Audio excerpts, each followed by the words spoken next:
பண்றதுக்காக வேண்டி உன் நாக்கை போட்டு அசைக்காதே, நீ தாஜலபிகி சீக்கிரம் மனப்பாடம் பண்றதுக்காக வேண்டி இந்த மாதிரி செய்யாதே.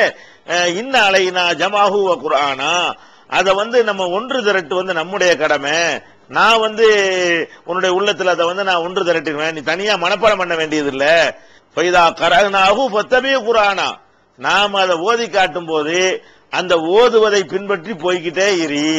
நீ பாட்டுக்கு ஒரு தடவை கேட்டுட்டு போய்கிட்டு இருக்கணுமே தவிர நீ அதை மனப்பாடம் பண்ணுவதற்காக வேண்டி எந்த முயற்சியும் செய்யாதே. இப்ப இது எப்படி அல்லாஹ் நபிகள் நாயகம் அவங்களை அமைச்சு வச்சிருந்தான்னு கேட்டா, இப்ப நான் ஒரு யாசின் சூறாவை நான் ஓதுறேன், 100 பேர் உட்கார்ந்து கேட்டுட்டு இருக்காங்க. பக்கத்துல ஒரு டேப் ரெக்கார்டு வச்சு கேசட்டை போட்டு ரெக்கார்டு போட்டு விட்டுறோம். இப்ப நான் ஒரு தடவை யாசின் ஓதுன உடனே அந்த டேப் ரெக்கார்டுல மனப்பாடம் ஆயிருங்க. ஆனா மனுஷன் 100 பேர் கேட்டான் பாருங்க, அவனுக்கு மனப்பாடம் திருப்பி சொல்ல தெரியாது. டேப் ரெக்கார்டை போட்டா அது அப்படியே பிளே பண்ணி பார்த்தா என்ன செய்யும், ரிவைண்ட் பண்ணி பிளே பண்ணி பார்த்தோம்னு சொன்னா அதுல அந்த யாசின் அதுல இருக்கும். அப்ப நபிகள் நாயகம் ஸல்லல்லாஹு அலைஹி வஸல்லம் அவர்களை பொறுத்த வரைக்கும் அல்லாஹ் இந்த விஷயத்தை எப்படி அமைச்சு வச்சிருந்தான் என்று கேட்டால், மனப்பாடம் பண்ணுவதற்கு டேப் ரெக்கார்டுக்கு விஷயம் ஒண்ணு விளங்காது. அது மாதிரி ரசூலுல்லாஹ் நினைச்சிடக்கூடாது. விளங்குற விஷயத்துக்கு இல்ல, அவங்க விளங்குவாங்க, அவங்க தான் விளக்குவாங்க, அது தனி விஷயம். இந்த மனப்பாடம் செய்கிற மேட்டரை பொறுத்த வரைக்கும் அது எப்படி இருந்தது என்று சொன்னால், எப்படி ஒரு டேப் ரெக்கார்ட்ல சொன்ன உடனே அது அப்படி பதிவு செஞ்சிருமோ அந்த மாதிரி ஜிப்ரீல் ஓதி காட்டுவாங்க. அப்படியே ரசூல் ஸல்லல்லாஹு அலைஹி வஸல்லம் உள்ளத்துல பதிவு செஞ்சிரு. அந்த மாதிரியான ஒரு அடிப்படையில் அவங்களை அல்லாஹ் அமைச்சு வச்சிருந்ததாக திருக்குர்ஆன்ல சொல்லி காட்டுகிறான். இது 75வது அத்தியாயத்துல 16, 17, 18, 19 ஆகிய வசனங்கள்ல நீங்கள் பார்க்கலாம். அதே மாதிரி இந்த குர்ஆனை பற்றி அல்லாஹ் பேசும் பொழுது அப்ப ஏடு வடிவத்துல புத்தக வடிவத்துல இல்லைங்கிறதுனால அல்லாஹ் என்ன சொல்றான்னு கேட்டா, பல்ஹுவ ஆயாத்துன் பையினாத், இது தெளிவான வசனங்களாக இருக்கின்றன. எங்கே இந்த வசனங்கள்லாம் இருக்குன்னு கேட்டா, ஃபீ சுதூரில் லதீன ஊத்துல் இல்ம, கல்வி ஞானம் வழங்கப்பட்டவருடைய உள்ளங்களிலே இந்த வசனங்கள் பதிவு செய்யப்பட்டிருக்கின்றன. அப்ப நபிகள் நாயகத்தினுடைய உள்ளத்திலே இது பாதுகாக்கப்பட்ட மாதிரி பல நபித்தோழர்களுடைய உள்ளங்களிலும் இந்த வேதம் பாதுகாக்கப்பட்டது. அதையும் அல்லாஹ் ரப்பல் ஆலமீன் 29வது அத்தியாயத்துல 49வது வசனத்தில் சொல்லி காட்டுகிறான்.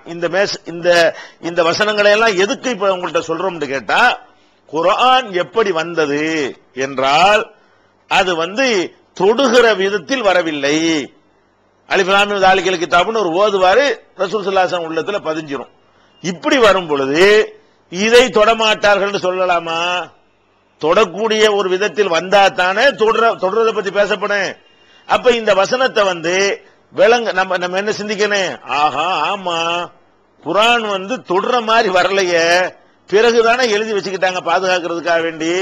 அல்லாஹ்ட்டிருந்து வந்தது எழுத்து வடிவத்தில் இல்லையே, ஓசை வடிவமா தானே வந்துச்சு, ஒளி வடிவமா தானே வந்துச்சு. ஒளி வடிவம் வந்திருக்கும் பொழுது ஒளியை போய் எப்படி தொட முடியும், ஓசையை போய் எப்படி தொட முடியும் அப்படின்னு சிந்திச்சு பார்த்தோம்னு சொன்னா இந்த வசனத்தை நம்ம தப்பா விளங்கி இருக்கிறோம் அப்படின்னு அந்த சம்பந்தப்பட்டவர்களுக்கு விளங்கி போயிடும். அப்ப இதுக்கு என்னதான் அப்ப அர்த்தம் அப்படின்னு கேட்டா, திரும்பி அந்த வசனத்துக்கு வர்றோம். லா யமஸ்ஸுஹு இல்லல் முத்தஹ்ஹரூன், தூய்மையானவர்களை தவிர யாரும் இதை தொடமாட்டார்கள் இருக்குல்ல. இது இதுக்கு முந்தியில இருந்து படிக்கணும். திடீர்னு சின்ன ஒரு துண்டு இதை மட்டும் எடுத்துக்கொண்டு படித்தார்களே ஆனால் இவர்கள் விளங்குற மாதிரியான ஒரு அர்த்தம் தான் வரும். ஆனால் அதுல எப்படி வருதுன்னு கேட்டா, இன்னஹு லகுர்ஆனுன் கரீம், இது சங்கையான மகத்துவமிக்க ஒரு குர்ஆன். ஃபீ கிதாபின் மக்னூன், இது பாதுகாக்கப்பட்ட அந்த ஏடு இருக்கிற லவ்ஹுல் மஹ்பூல் அந்த ஏட்டில் பதிவு செய்யப்பட்டிருக்கிறது. இந்த குர்ஆன் எங்கே இருந்து உங்களுக்கு கொண்டு தரப்படுகிறது என்று சொன்னால், ஃபீ கிதாபின் மக்னூன், பாதுகாக்கப்பட்ட அந்த ஏட்டிலே இருக்கிறது.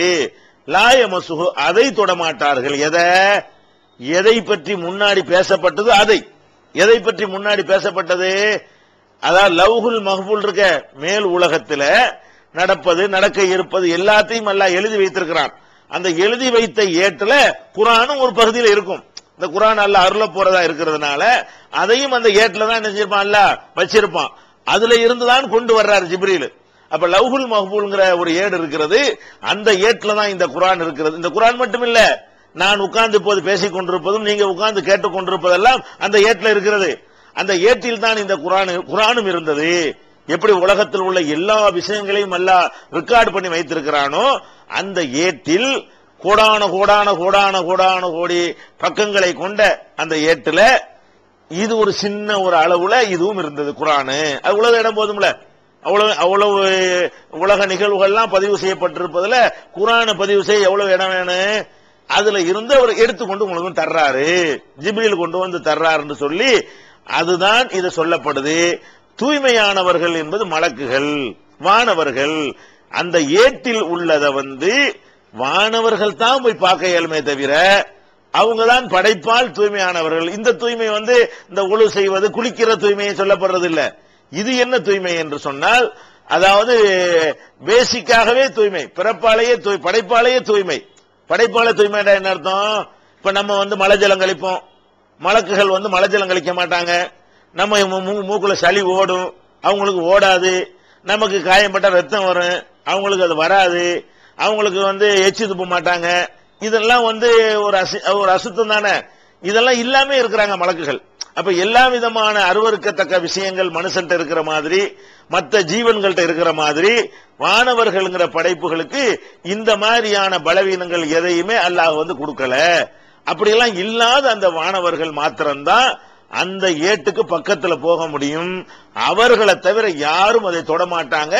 அது மாதிரி ஒரு ஹை செக்யூரிட்டி உள்ள ஒரு இடத்துல இருந்து இந்த குர்ஆன் கொண்டு தரப்படுகிறது.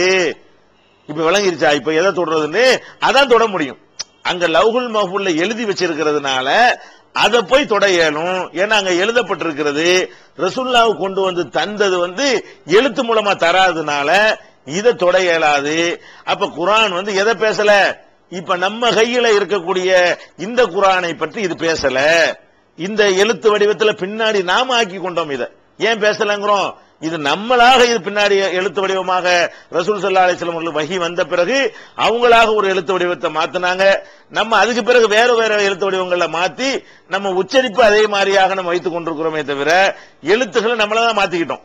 அப்ப நம்ம இந்த வசனத்தை வச்சு பார்க்கும் பொழுது தூய்மையானவர்களை தவிர யாரும் தொடமாட்டார்கள் என்பதற்கும், இந்த ஒழு இல்லாதவங்க, குளிப்பு கடமையானவங்க, முஸ்லிம் அல்லாதவங்க எல்லாம் குர்ஆனை தொடக்கூடாதுங்கிறதுக்கு எந்த விதமான சம்பந்தமும் கிடையாது என்பதை என்ன செய்யணும்?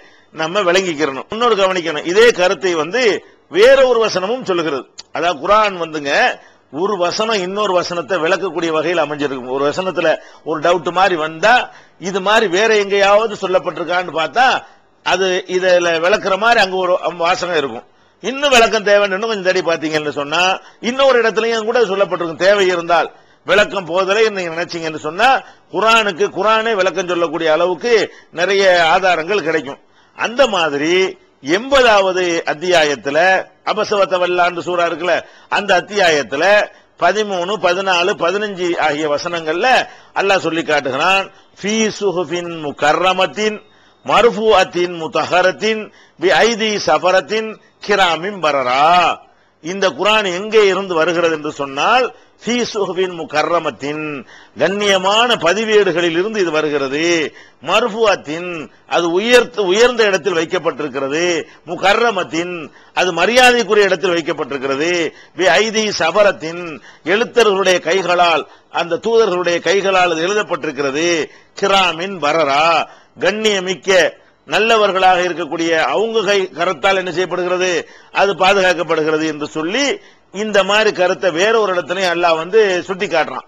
அப்ப இந்த குர்ஆன் அல்லாஹ் இப்ப யோசிச்சு நமக்கு சொல்றது கிடையாது. ரசூலுல்லாஹ் காலத்துல இன்னைக்கு என்னத்தை சொல்லலாம், நாளைக்கு என்ன அப்படி யோசிச்சு சொல்லுவானா? இல்ல, அவன் தான் நம்மளை படைக்க முந்தைய குர்ஆன் வரைக்கும் எல்லாத்தையும் படிச்சு வச்சுட்டானே. எல்லாமே என்னென்ன சொல்ல நினைக்கிறானோ, செய்ய நினைக்கிறானோ எல்லாமே ரெக்கார்டாக்கி வச்சுட்டான். அதுல குர்ஆனும் இருந்தது.